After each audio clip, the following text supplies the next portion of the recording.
तो इस मूवी की स्टार्टिंग में हमें पता चलता है कि क्रिमिनल्स के लिए एक दूसरी जगह बनाई गई थी, जो कि बहुत बड़े से जलते हुए रेगिस्तान में एक छोटी सी जगह पे रहा करते थे।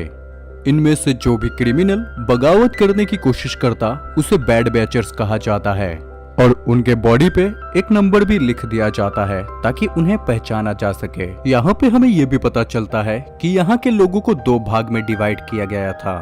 एक नॉर्मल इंसान होते हैं और दूसरा होता है कैनिबल्स का ग्रुप, जो कि इंसानों को खाया करते हैं। तभी हम यहाँ पे पुलिस वालों को देखते हैं जो कि एक नए कैदी यानी कि एक लड़की को लेके आते हैं।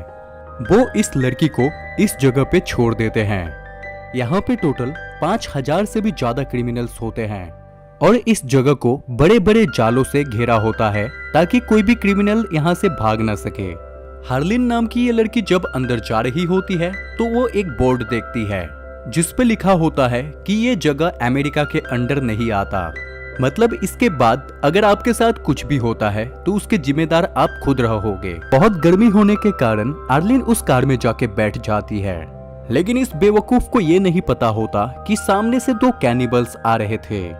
यहाँ पे आर्लिन कार से निकल के भागने की कोशिश करती है, लेकिन अब तक देर हो चुकी थी। वो कैनिबल्स आर्लिन को पकड़ लेते हैं। जैसे ही आर्लिन की आंख खुलती है तो वो देखती है उसे किसी ने बांध के रखा था। तभी एक लेडी उसके पास आती है और उसके हाथ को काटने लगती है, जिसके बाद वो आर्लिन के पैर को भी काट लेती है। क्योंकि ये कैनिबल्स का ग्रुप था और ये लोग इंसानों को खाया करते थे, क्योंकि इस रेगिस्तान में खाने की चीजें बहुत कम मिलती थी। लेकिन दूसरे ग्रुप के लोग खुश होते हैं, उन्हें इंसानों को खाने की जरूरत नहीं पड़ती। कैनिबल ग्रुप को हम देख पाते हैं जो कि बहुत ही ज्यादा फिट होते हैं क्योंकि वो इंसानों को खाया करते थे। यहीं पे इन कैनिबल्स ने कई सारे इंसानों को कैदी बना के रखा होता है। किसी का उन्होंने हाथ खा लिया था तो किसी के पैर गायब कर दिए थे और अब इन्होंने आर्लिन को भी पकड़ लिया था। आर्लिन यहाँ पे समझ चुकी थी कि उसका बचना इम्पॉसिबल है, लेकिन तभी उसे एक आइडिया आता है। वो अपनी पॉटी को अपने पूरे बॉडी में लगा लेती है। दूसरे दिन हम देखते हैं जैसे ही वो कैनिबल औरत आर्लिन के पास आती है तो आर्लिन का प्लान काम कर जाता है, क्योंकि वो औरत आर्लिन को आजाद कर देती है और उसे अपने साथ जानवरों की तरह घसीट के ले जाती है। आर्लिन को एक जगह पे रख के वो पानी लाने के लिए जाती है। तभी आर्लिन मौके का फायदा उठा के एक लोहे का रॉड छुपा लेती है। अब वो औरत जैसे ही आती है तो वो अपने काम में बिजी होती है। आर्लिन अचानक से उस पे हमला करके उसे नीचे गिरा देती है, जिसके बाद वो बार बार उस कैनिबल औरत के सर पे मार के उसे पूरी तरह मार डालती है। आर्लिन अब यहाँ से भागने का प्लान करती है। तभी आर्लिन को एक स्केट बोर्ड मिलता है। अब एक पैर और हाथ ना होने के कारण वो स्केट बोर्ड पे लेट जाती है और जैसे तैसे इस जगह से निकल जाती है। लेकिन धूप बहुत ज्यादा होने के कारण आर्लिन को बहुत जोरों से प्यास लगती है और आर्लिन रास्ते में ही बेहोश हो जाती है। तभी हम यहाँ पे एक बूढ़े इंसान को आता देखते हैं। इस वजह से कैनिबल्स ने इसे नहीं मारा था। वो आर्लिन को एक ट्रॉली पे बैठा के अपने साथ बहुत दूर तक ले जाता है। यहाँ पे हम देखते हैं कि वो आदमी आर्लिन को कंफर्ट जोन में ले आता है और उसे यहाँ पे रख के यहाँ से चला जाता है। अब यहाँ पे हम 5 महीने बाद का टाइम देखते हैं, जहाँ पे आर्लिन के पास एक नकली पाव होता है, मतलब कंफर्ट के लोगों ने उसे बचा लिया था। यहाँ पे हम कंफर्ट के लोगों को देख पाते हैं जिनकी जिंदगी कैनिबल से बिल्कुल ही अलग होती है, क्योंकि यहाँ पे ये सभी इंसानों की तरह रहा करते थे। इनके पास घर होता है, खाना होता है, यहाँ तक कि मेडिकल का सामान तक होता है। दूसरी तरफ हम एक कैनिबल फैमिली को देख पाते हैं। यहाँ पर हम इस फैमिली के लीडर मियामी को देख पाते हैं, जो कि एक बहुत ही अच्छा पेंटर था और वो अपनी बेटी की पेंटिंग बना रहा होता है। तभी मियामी मैन अपने एक प्रिजनर के पास जाता है जिसे उसने कैद करके रखा था। वो उसे मार देता है और आज के रात का खाना तैयार करता है, जिसके बाद ये फैमिली आज के रात का खाना खाती है। दूसरी तरफ हम आर्लिन को देख पाते हैं, जो कि अपनी बॉडी पार्ट्स को खोकर बहुत ज्यादा दुखी होती है। वो उन बॉडी पार्ट्स को मिस कर रही थी और वो ये भी सोच रही होती है कि अगर उसके बॉडी पार्ट्स अभी होते तो वो कितनी खूबसूरत लगती। उसी के साथ आर्लिन को कैनिबल्स के ऊपर गुस्सा भी आ रहा था, क्योंकि उन्हीं की वजह से उसका ऐसा हाल हुआ था। कैनिबल से बदला लेने के लिए वो यहाँ से एक गन लेती है और इस जगह को छोड़ के चली आती है। कंफर्ट से निकलने का एक दूसरा रास्ता होता है जहाँ से आर्लिन निकल जाती है। दूसरी तरफ हम मियामी की वाइफ को देखते हैं जो कि घर के सामान लाने के लिए जाने का सोचती है, जिसके बाद वो अपनी बेटी को लेके एक जगह पे चली आती है जहाँ पे वो कूड़े में से सामान उठा रही थी। तभी यहाँ पे आर्लिन भी चली आती है और इन्हें देख लेती है। जब यहाँ पे आर्लिन को पता चलता है कि ये दोनों कैनिबल है तो वो डिसाइड करती है कि वो इन दोनों को मार डालेगी। ये औरत आर्लिन से कहती है, प्लीज मुझे जाने दो, मैंने तुम्हारा कुछ नहीं बिगाड़ा। लेकिन आर्लिन उस औरत की एक बात नहीं मानती। वो उससे कहती है, मैंने भी तुम जैसे कैनिबल लोगों से अपने जान की भीख मांगी थी, लेकिन उन लोगों ने मेरी एक बात नहीं सुनी, उन्होंने मेरा हाथ काट लिया। ये कहते ही आर्लिन गुस्से में आके मियामी की वाइफ को शूट करके मार डालती है। जैसे मियामी की वाइफ मर जाती है तो बच्ची यहाँ पे कुछ नहीं बोल पाती क्योंकि उसे समझ में ही नहीं आता कि अभी अभी हुआ क्या। लेकिन बच्ची को चुप देख के यहाँ पे आर्लिन पिघल जाती है। वो समझ जाती है इसमें बच्ची का कोई कसूर नहीं है और वो डिसाइड करती है वो बच्चे को नहीं मारेगी। जिसके बाद आर्लिन इस बच्ची को लेके अपने साथ कंफर्ट चली आती है, लेकिन रास्ते में ही एक इंसान ने इन्हें देख लिया था। यहाँ पे इस बच्ची को एक रैबिट पसंद आता है तो आर्लिन ये रैबिट इस बच्ची को खरीद देती है। आर्लिन इस बच्ची को अपने घर ले आती है, लेकिन अब शाम हो चुकी थी और मियामी की वाइफ और बेटी जब घर नहीं आती तो मियामी उन दोनों को ढूंढने के लिए बाहर निकल पड़ता है। मियामी उसी जगह पे जा पहुंचता है जहां पे उसकी वाइफ कचरे उठाया करती थी। यहाँ पे वो अपनी वाइफ की लाश को देख पाता है जिसे कि कौवे खा रहे होते हैं, लेकिन उसे अपनी बेटी कहीं पे भी नजर नहीं आती। तभी यहाँ पर मियामी को वही भिखारी आदमी दिखता है तो मियामी जाता है उस आदमी के पास और अपनी बेटी का स्केच दिखा के उससे पूछता है, क्या तुमने इसे कहीं पे देखा है? तो वो आदमी कहता है कि हाँ मैंने इसे देखा है, लेकिन मैं तुम्हें इसका पता तभी बताऊंगा जब तुम मेरी भी इसी तरह एक अच्छी सी स्केच बना के दोगे। तो मियामी के पास कोई रास्ता न होने के कारण वो अपने गुस्से को घोट जाता है और इस आदमी की एक मस्त सी पेंटिंग बना के देता है। उसके बदले में ये आदमी उस पेंटिंग में लिख देता है कि फाइंड कंफर्ट, मतलब तुम्हारी बेटी कंफर्ट में है, तुम्हें उसे ढूंढना पड़ेगा। दूसरी तरफ हम आर्लिन को देख पाते हैं जो कि उस बच्ची को एक डिस्को में लेके आती है। इस डिस्को में इस कंफर्ट का सबसे अमीर आदमी होता है जिसका नाम ड्रीम था। सभी ड्रीम को बहुत पसंद किया करते थे क्योंकि ड्रीम एक लौता ऐसा इंसान था जो कि पूरे कंफर्ट जोन में ड्रग सप्लाई करता था।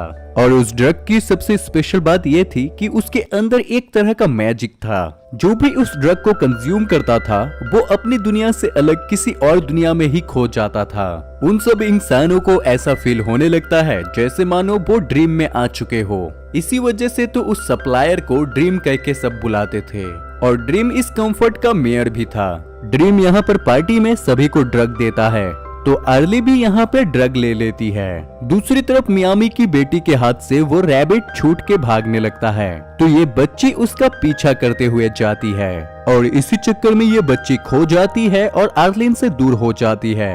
ड्रीम इस बच्ची को देख लेता है और उसे अनाथ समझ के अपने साथ ले जाता है। दूसरी तरफ आर्लिन उस बच्ची को ढूंढ रही होती है, लेकिन ड्रग के असर होने के कारण आर्लिन को कुछ समझ में नहीं आता। उसे ऐसा लग रहा था जैसे वो ड्रीम में आ चुकी है और उसे अपने आसपास की हर चीज बहुत खूबसूरत लग रही थी।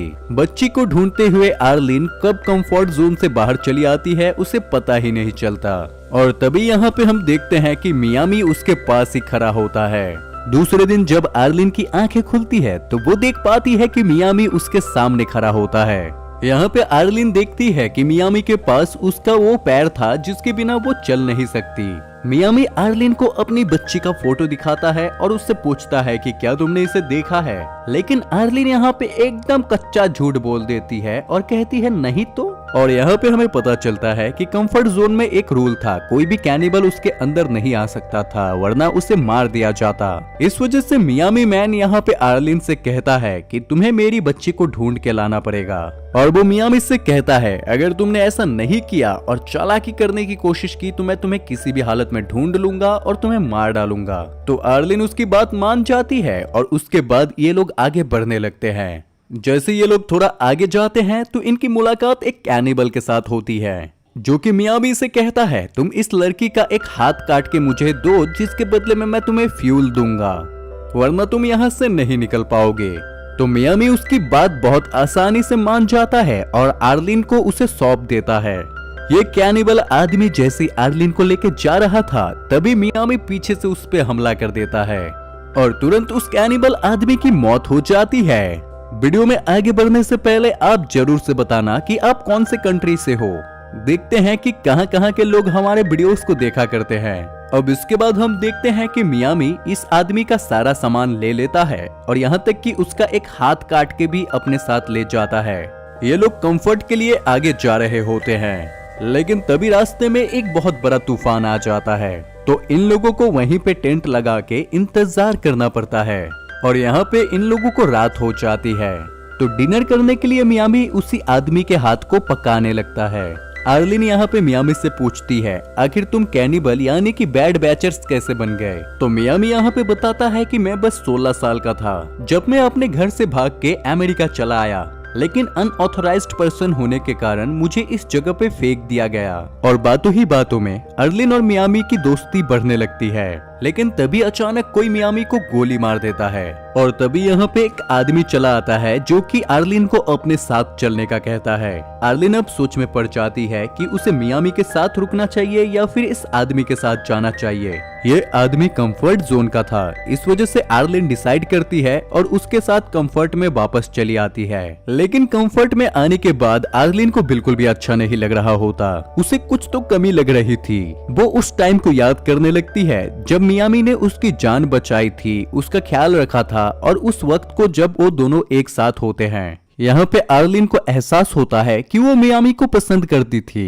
वो डिसाइड करती है कि वो मियामी के साथ जाके रहेगी। इसी वजह से दूसरे दिन वो उसी जगह पे चली आती है जहाँ पे मियामी था, लेकिन अब मियामी यहाँ पे नहीं होता बल्कि उसका बनाया हुआ एक पेंटिंग बुक यहाँ पे था। वो उस बुक को लेके वापस कंफर्ट में चली आती है।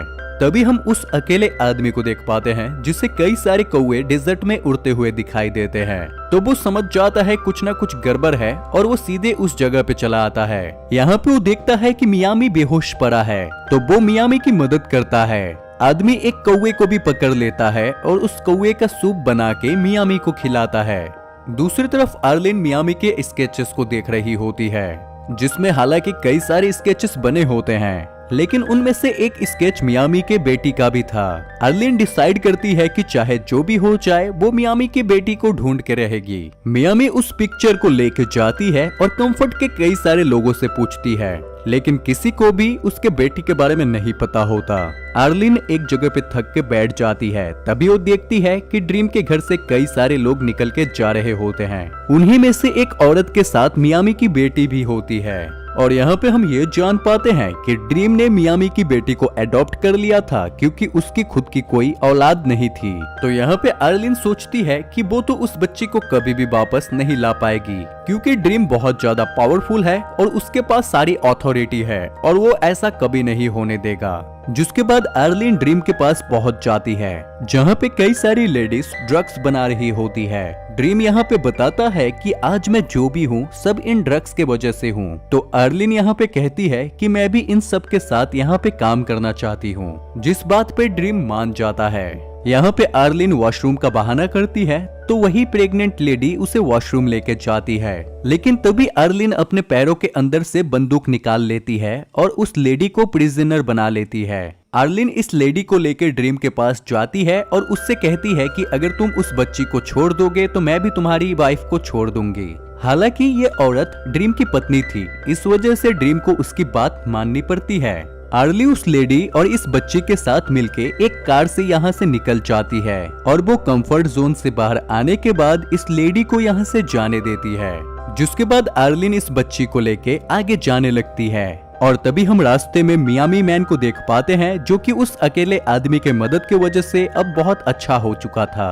यहाँ पे आर्लिन इस बच्ची को मियामी मैन के हवाले कर देती है, जिससे मियामी बहुत खुश हो जाता है। आर्लिन मियामी से कहती है कि तुम मुझे भी अपने साथ ले चलो, लेकिन मियामी यहाँ पे कहता है कि बिल्कुल ऐसा नहीं हो सकता क्योंकि तुम एक मामूली लड़की हो और हम सभी कैनिबल्स हैं, हमारे इलाके में कोई भी तुम्हें मार के खा जाएगा। तो आर्लिन कहती है मुझे कोई फर्क नहीं पड़ता कि तुम कैनिबल्स हो, मैं बस तुम्हारे साथ रहना चाहती हूँ। और यहाँ पे आर्लिन ये भी बता देती है कि वो मियामी को पसंद करती है। तभी मियामी की बेटी कहती है कि मुझे भूख लगी है। तो यहाँ पे एक दफा तो मेरे को ऐसा लगा कि यहाँ पे मियामी आर्लिन को मार के अपनी बेटी को खिला देगा, लेकिन यहाँ पे मियामी अपनी बेटी का खरगोश मार देता है और उसको पका के खिला देता है। और एट द एंड हम देखते हैं कि मियामी आर्लिन को भी एक्सेप्ट कर लेता है और ये तीनों हमेशा खुशी खुशी रहने लगते हैं। और यहीं पे इस मूवी की भी एंडिंग हो जाती है।